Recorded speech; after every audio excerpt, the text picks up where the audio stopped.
Crossing Kynsey Road, a clinical society podcast, features conversations between doctors and medical students. Views expressed are personal and do not represent affiliated institutions. Content is for educational and entertainment purposes only and does not constitute medical advice, diagnosis, or treatment. Cases discussed are fictional and any resemblance to real people or events is purely coincidental. The speakers have no financial or other conflicts of interest to disclose. Hello and welcome to the second episode of Crossing Kynsey Road, a series of exclusive podcasts brought to you by the Clinical Society of the University of Colombo. In our first episode, we spoke all about acute coronary syndromes, what happens, how to diagnose, and various causes associated with it. In this episode, the second episode, we thought of having a chat about the principles of management associated with acute coronary syndromes. I'm Jahanshai Surya, a third-year medical student, and I'm joined here by Dr. Sarith Ranawaka, a registrar in internal medicine at the NHSL, a founding member and a past president of the UCCS. Dr. Sarith, thank you so much for taking time off your busy schedule to be here with us. It's a great pleasure to have you here. Hi, Jan. I suppose it's good morning still. It's good to be back. It's definitely good to be back as a resource person to this podcast. And we'll get on with it. Wonderful. So before we jump straight into principles of management, let's revisit our case vignette. So our case revolves around Mrs. Soisa, who is a 40-year-old clerk working long hours at a private firm. He is the father of 2 preschool-aged children and the sole breadwinner of his family. He has a known history of diabetes and hypertension for the past 5 years. He now presents with severe central chest pain, described as a tightening sensation that started at rest about 2 hours ago. The pain is accompanied by sweating and vomiting. He is conscious but clearly in pain. On examination, his blood pressure is 150/100, his pulse is 110 beats per minute, and his lungs are clear. Mr. Soisa had been diagnosed with diabetes mellitus and hyperlipidemia for 5 years duration with poor compliance to lifestyle advice and medication. He is an avid beer drinker and an ex-smoker with a 10-year pack history. On examination, his BMI was 26 kilograms per square meter, his BP was 130/90 on both arms, and no lower limb edema. Right. So as we are speaking, Mr. Soisa had received his stat doses of aspirin and has also been given his medications on pain relief. Now I think our listeners might want to know what exactly is an aspirin stat dose and what advices should be given to a patient when they are taking their stat dose of aspirin. Right. So with regards to the history you've given me, it's very scary. There's so many red flags in that history that, I think it's very, very much certain to anybody listening that this is definitely, this is something that you really need to be worried about. So acute coronary syndrome is something to be considered here. And so he has a lot of risk factors for that as well. So the first thing that we do, I think we spoke a lot last time with regards to the initial sort of assessment, risk factor weighted clinical evaluation, and then ECGs, what we are specifically looking for in ECGs. So this time we are all going to skip all of that because we are going to assume that we've done all that. And now we've made the diagnosis of an acute coronary syndrome, we are going to start with our initial management. So in terms of initial management, the first thing that comes to mind is stat doses. So stat doses are basically, we give antiplatelets and statins at higher than maintenance, or in other words, loading doses to achieve very fast onset action. So for aspirin, what we usually do is we give 300 milligrams of aspirin and then a statin about 40 to 80 milligrams of atorvastatin as a stat dose. So I think you all also might be aware that apart from statin with its lipid lowering effects, it has also other non-lipid lowering effects that are extremely beneficial for acute plaque events. It has plaque stabilization effects and so many, and thus forth. So in terms of the aspirin stat dose, one thing that I really wanted to sort of tell you is sometimes patients are on enteric coated aspirin. the whole purpose of entry-coated aspirin is that the absorption is sort of protracted and delayed. So when you are giving entry-coated aspirin as stat dose, it's actually not recommended to give an entry-coated aspirin as a stat dose, because what we are looking for is an immediate release aspirin given as 300 milligrams stat. So that is the best way you can achieve that sort of biochemical concentration in your bloodstream, so that it acts efficaciously to treat for an acute coronary event. So the next thing is, what we do is, I think we've all sort of, associated stat doses in acute coronary syndrome as aspirin 300, clopid 300 and atorvastatin 40. I think that's sort of the basic answer that anybody would sort of expect out of you. But whether we are going to give that clopid 300 or not is sort of in debate now, because you definitely need a second antiplatelet, but now the guidelines are saying that early sort of decision to give what we call a P2Y12 inhibitor, which is what clopidogrel is, may not be having such a lot of benefit, even if you sort of delay that decision a bit and make sure what P2Y12 inhibitor gives. So I think I might be confusing you a bit here, but we'll go into that section next. So importantly, the first thing is, I think I just want to put out the message that what we need is a non-entry-coated aspirin at 300 milligram stat, and you can start with your 40 milligram to 80 milligram atorvastatin stat. So those are the two drugs that we usually give in our government sector.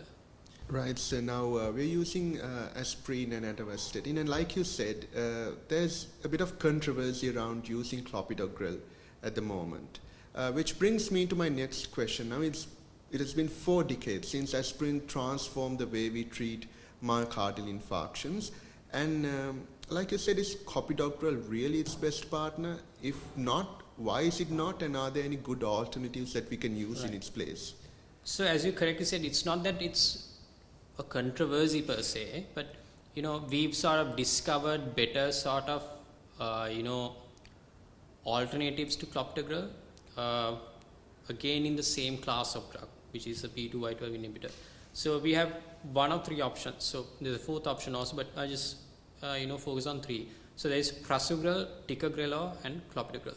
So out of these 3, prasugrel, ticagrelor and clopidogrel, in that particular order, prasugrel has the highest sort of efficacy as an antiplatelet. But with this particular efficacy also comes higher bleeding risk. So clopidogrel, as you might understand, is less efficacious and it's not as potent as an antiplatelet as compared to ticagrelor or prasugrel. So what the new evidence says is that depending on what your definitive therapeutic plan is going to be for a patient, it's best to decide what that second antiplatelet is going to be. So if this is a patient coming with an ST elevation myocardial infarction, which we talked about extensively in the previous episode, so in that sense, if this patient definitely warrants a percutaneous coronary intervention, which is PCI, in that case, if that patient is going for PCI, then the recommended antiplatelet is going to be prasugrel. So then that patient should ideally receive aspirin, prasugrel or ticagrelor, but prasugrel is preferred. Prasugrel, aspirin and a statin. So, but if this patient is not sort of going into that very sort of immediate primary PCI or what we call an invasive treatment strategy, if this is not a patient that we are going to do a primary PCI, so in that case, ticagrelor is recommended. So in all these instances, in the absence of prasugrel and ticagrelor, you default back to your standard therapy of clopidogrel. So then the next question is, I'm sure you are aware, the counterpart of PCI is your fibrinolysis or thrombolysis.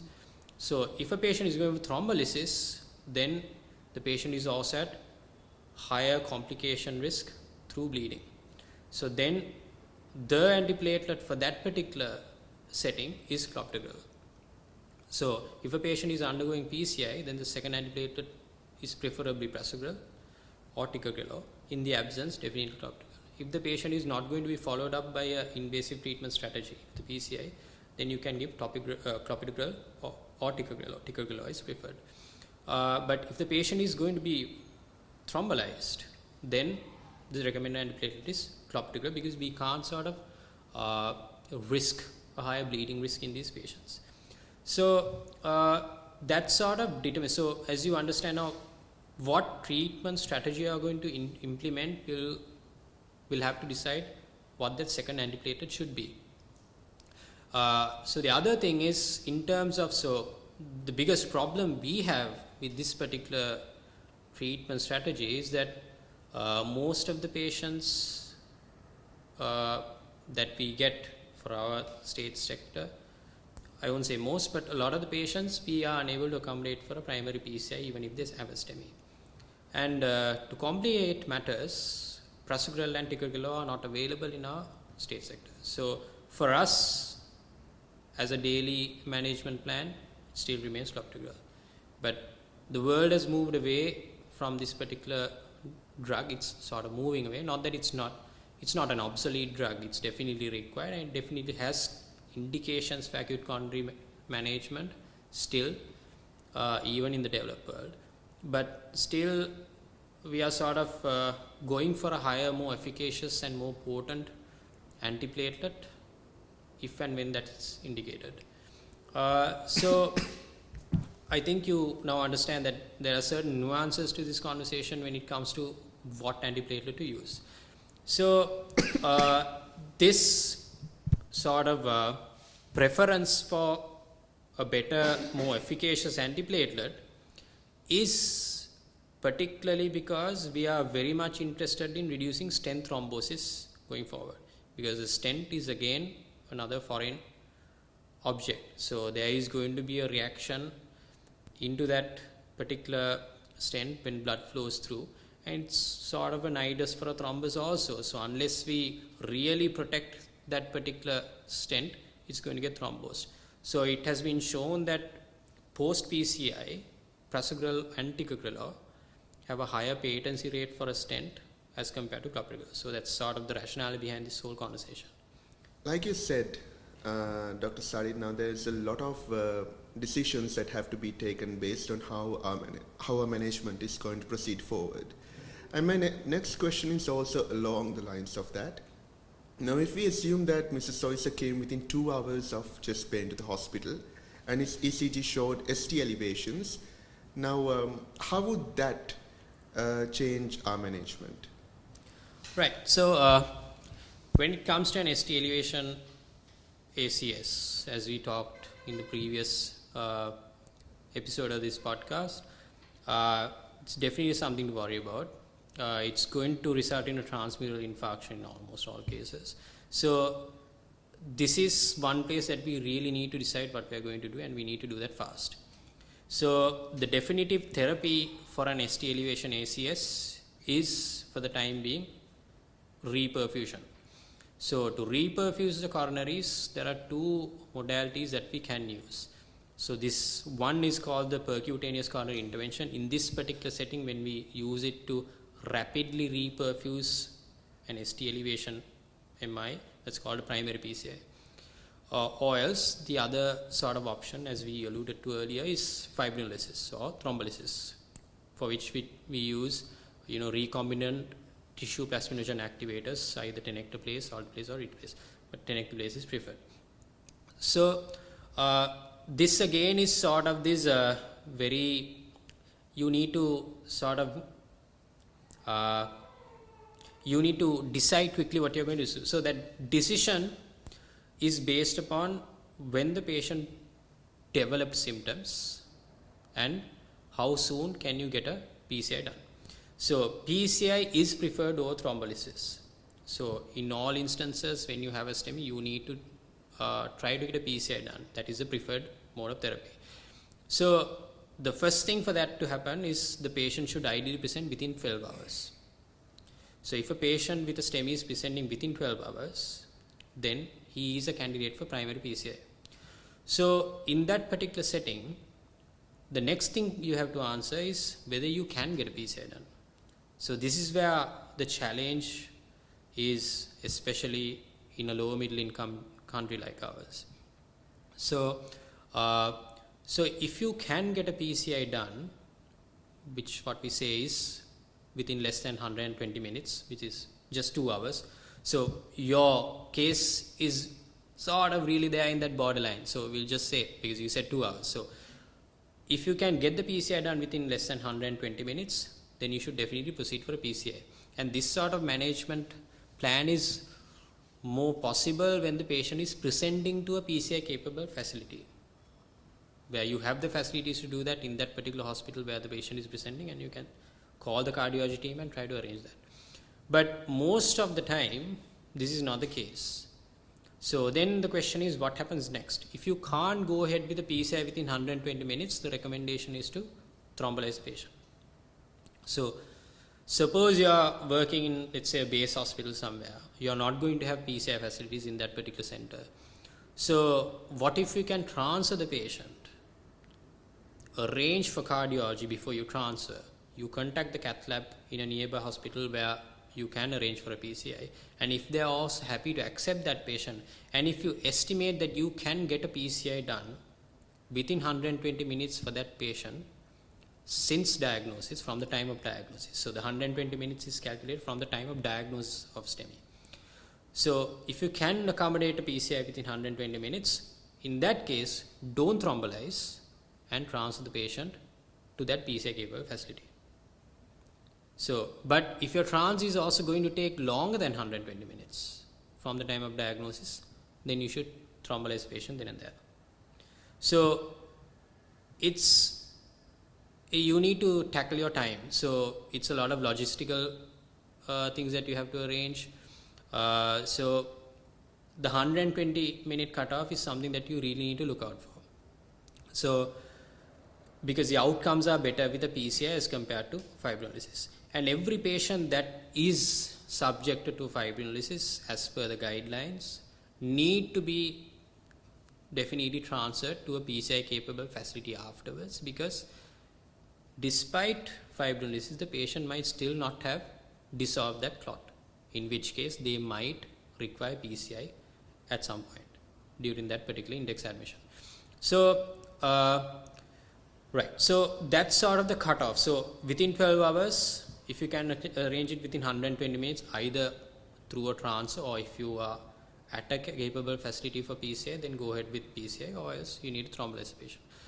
So then the next question comes. So I told you that the patient that is subjected to thrombolysis still might require a PCI later. So what is this particular scenario? So every patient that we thrombolize, at 60 to 90 minutes after thrombolysis, we need to make a evaluation.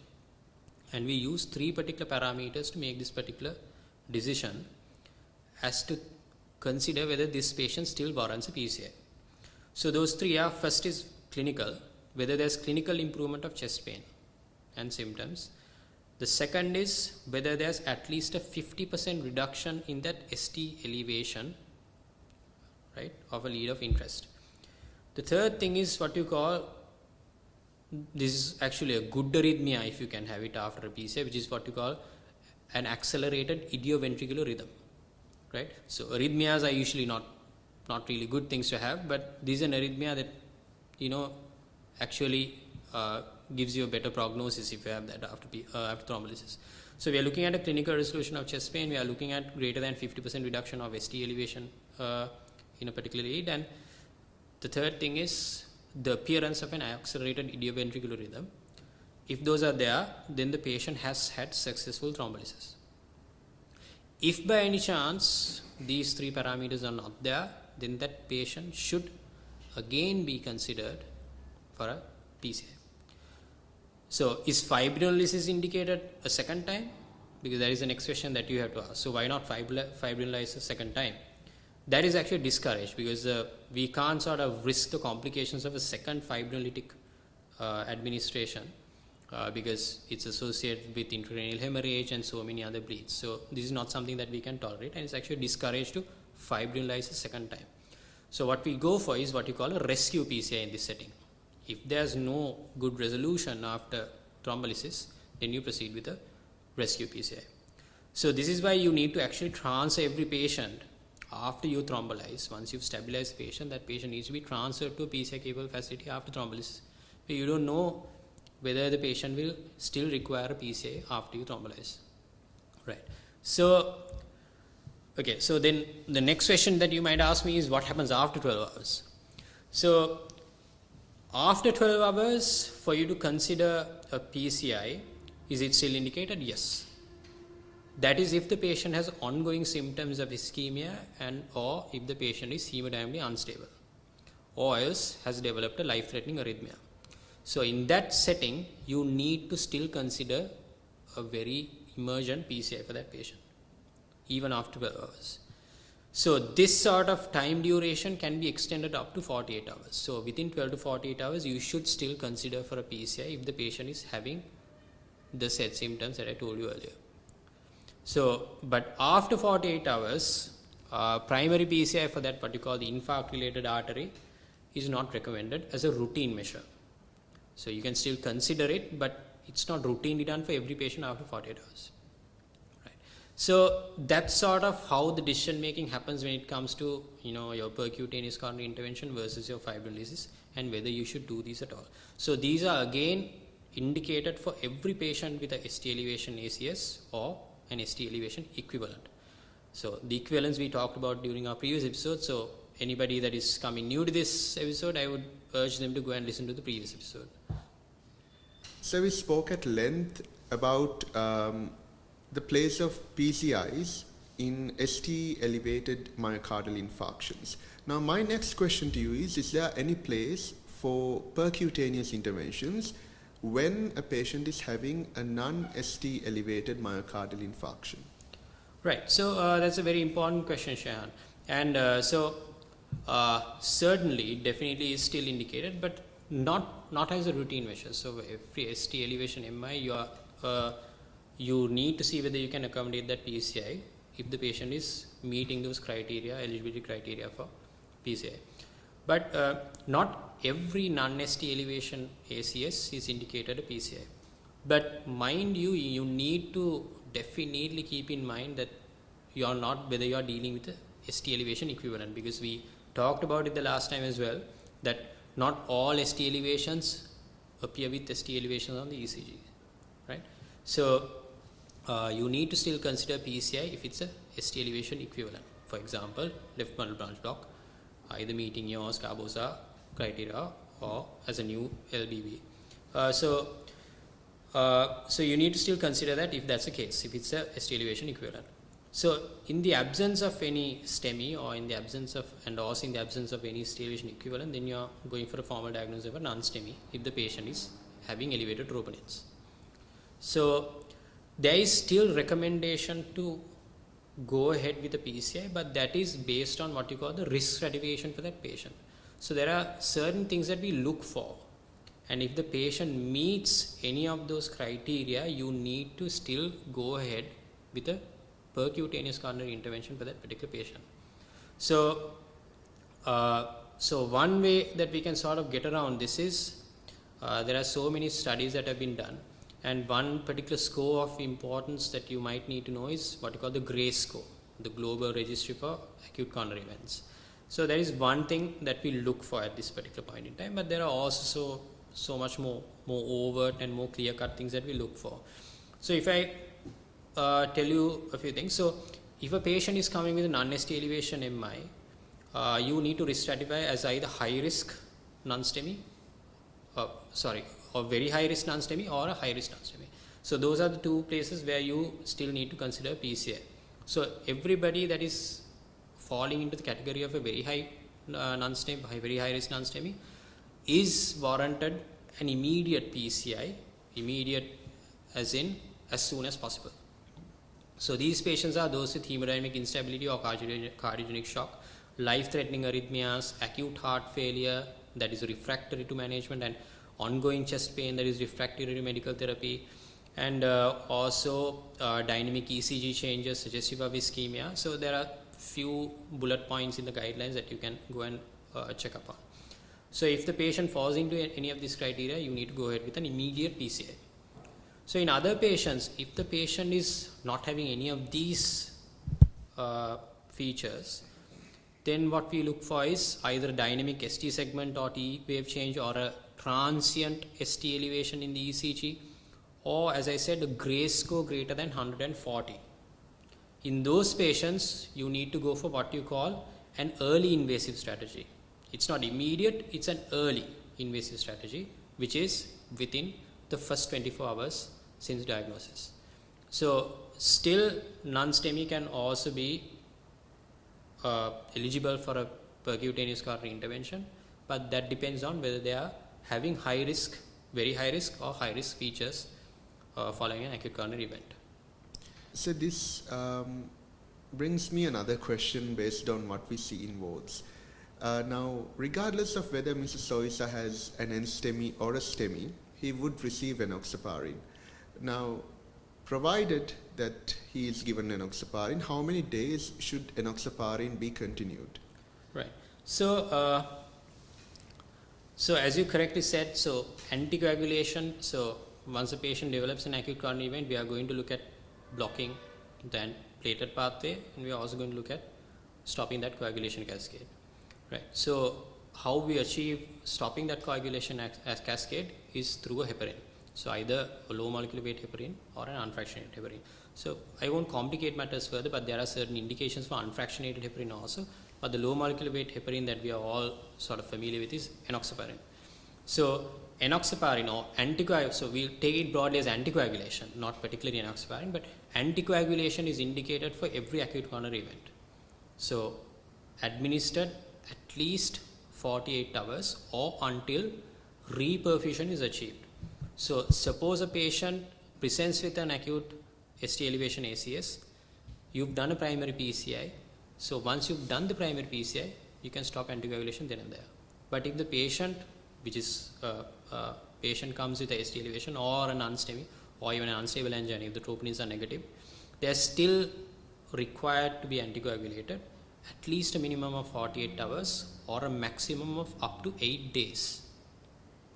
So, so this is the sort of setting that we see in our sector of healthcare, where a lot of the patients, even if they have had a STEMI, might not be able to, we might not be able to accommodate them for a PCI because of resource limitations. So those patients still need to be anticoagulated. So for up to 8 days you can anticoagulate them, but beyond 8 days there's no evidence to anticoagulate further. So yes, so our anticoagulant of choice is usually going to be enoxaparin, but if the patient is going for a PCI, then unfractionated heparin is preferred. And there's also a few more drugs that sort of come into the picture. Something, one thing to sort of, you might note if you were to read upon this a little bit, is a drug called fondaparinux. So that also has a place. Right, so now we have spoken at length about all the medications and the management strategies that we would follow. My next question is something that we get asked very often as medical students when we go to clinicals, and that's how you would advise this patient upon discharge, what to do, what not to do, and what medications to take, so on and so forth.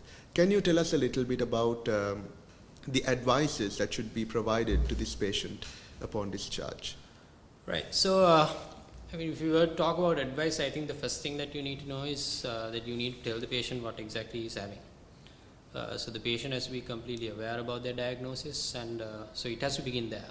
So the patient has to be in full terms about his diagnosis and what it implies.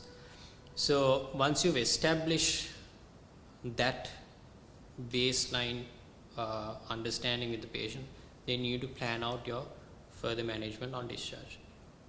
So this sort of falls into your lifestyle modifications versus pharmacological management. Both need to be implemented very efficaciously, and it's very important that you don't compromise on your particular targets of treatment.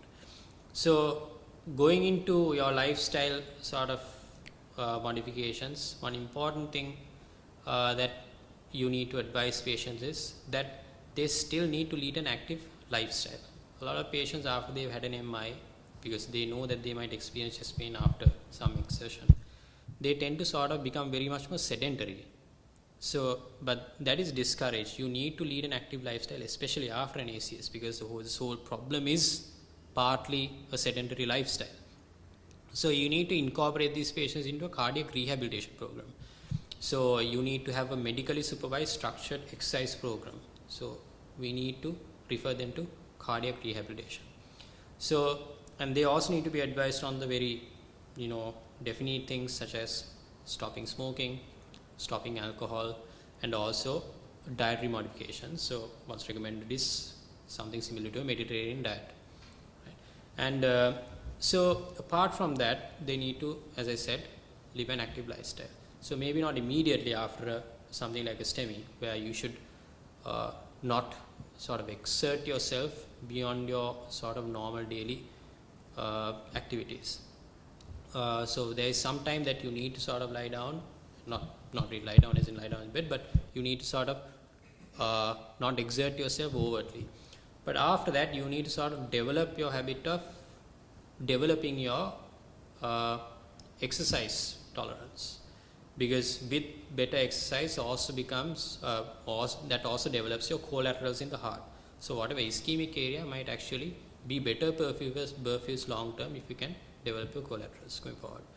So when it comes to pharmacological therapy, I think you all are very much aware that so we use a couple of drugs.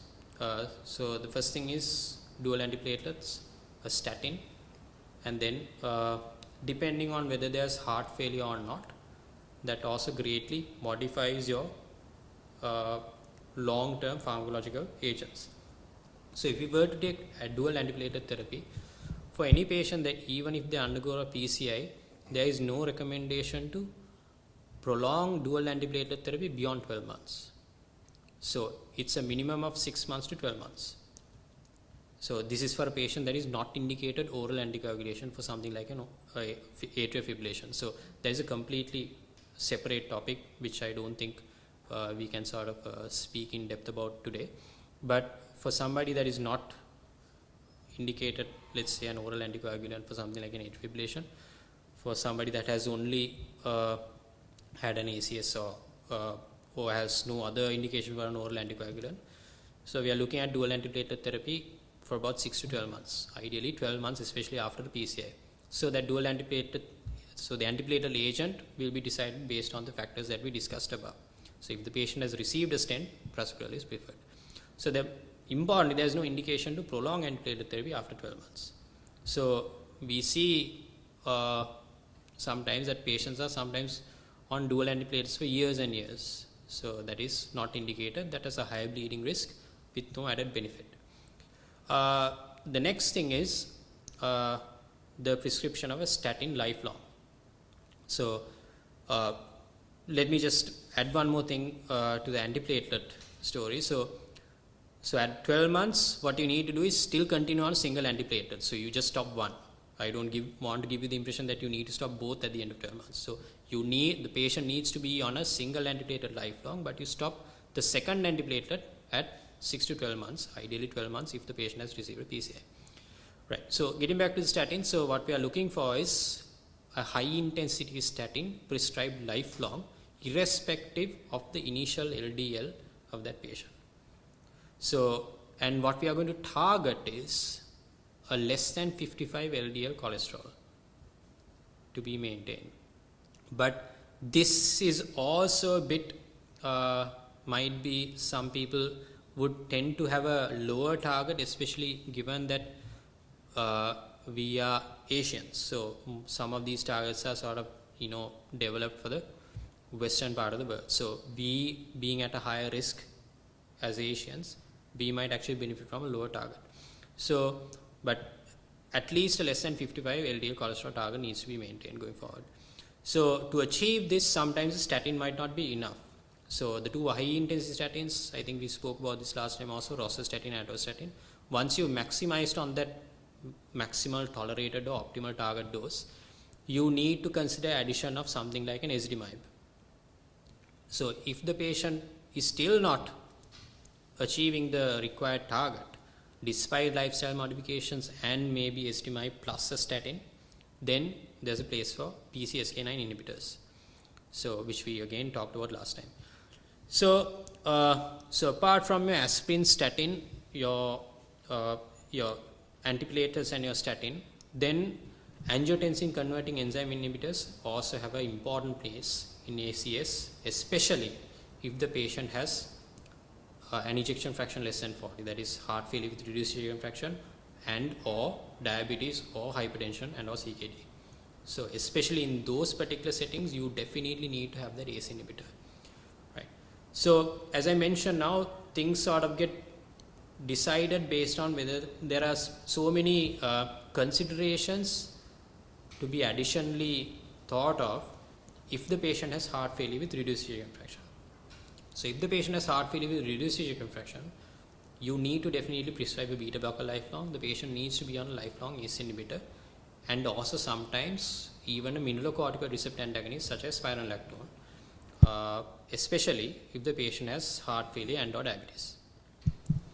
Right? So when it comes to the conversation of beta blockers, there's a lot of interest recently as to whether beta blockers being prescribed for patients after acute coronary syndrome without heart failure with reduced ejection fraction, whether that has any benefit or not. Because we sort of, there's no conclusive study to say that beta blockers, when continued lifelong after ACS, in the absence of heart failure with reduced ejection fraction,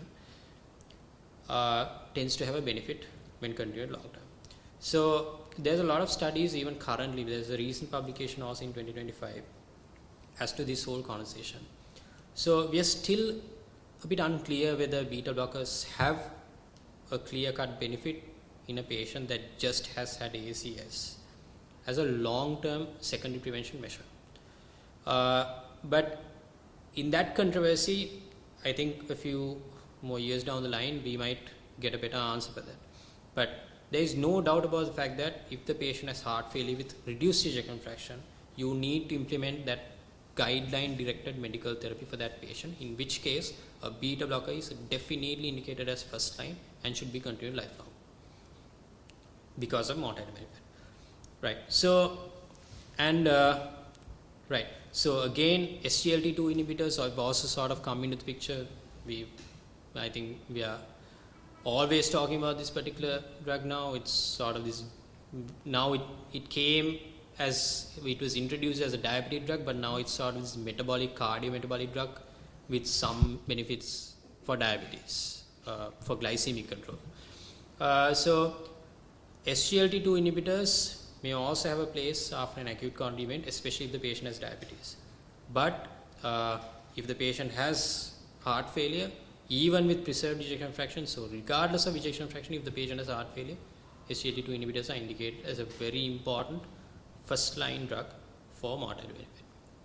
So as you see, depending on the patient, you need to decide what particular secondary prevention measure you need to take. But every patient requires dual antiplatelets 6 to 12 months and a single antiplatelet lifelong and a statin. So depending on the other risk factors, you need to decide on what else to add. It's also important to say that what we are talking about here in terms of heart failure is chronic heart failure. A patient coming with ACS and acute decompensated heart failure, beta blockers are definitely not something that you should think about, because it will only worsen the acute outcome. So I want to stress on the fact that what we are talking about here is somebody that is stable and about to be discharged and possibly going to have chronic heart failure long term. Right? Right. So one more thing that I would just want to sort of introduce is this low dose colchicine. This has sort of come up in the recent times as a drug when prescribed long term as a low dose, having fairly interesting anti-thrombotic properties, or rather anti-inflammatory properties, and shown to reduce atherosclerosis. So there are many trials that have been done, the Ludoco, the Colcott and the COPS trials. You can go and read up on this if you are interested. So, but right now again, whether that has any long-term benefit is a bit controversial. There is, as I remember, just go and check up the guideline if I'm not wrong. there's a class 2, I think, indication for colchicine, low dose colchicine as a long-term measure because of its anti-inflammatory properties. But that is also something that might that is under investigation for the moment and might sort of change, either disappear or be better incorporated into the guideline on a later date. And that brings us to the end of our case. We spoke at length about diagnoses, about the pathophysiology, management, and of course discharge advices. And following all these steps, Mrs. Soisa, our patient, goes back home happy and healthy. My final question to you, sir, is what take-home messages do you want to give our viewers? What do you want them to retain from this conversation? Right. So in terms of key takeaways from this conversation, one thing I would really stress is don't miss a STEMI. Definitely look out for STEMI equivalents, and time matters when you are managing patients, especially with acute coronary events. And the earlier you do what's required, the better the outcome is going to be, the less they will have infarcted myocardium, or rather less myocardium will be at the level of an infarct. So the outcomes will also be better. And we are talking about one of the key reasons for global disease burden in the world. So it's important that we incorporate very well what we have to do in terms of guideline-oriented management when it comes to patients with acute coronary events. So as I said, don't miss a STEMI, look out for STEMI equivalents. Dual antiplatelet therapy is not something that has to be continued lifelong. You can stop it at 1 year, even if they've undergone a PCI. There are certain nuances to this conversation about antiplatelets, earlier cessation of dual antiplatelet therapy, especially if the bleeding risk is higher, but I think that is out of our scope of conversation for today. And LDL targets less than 55.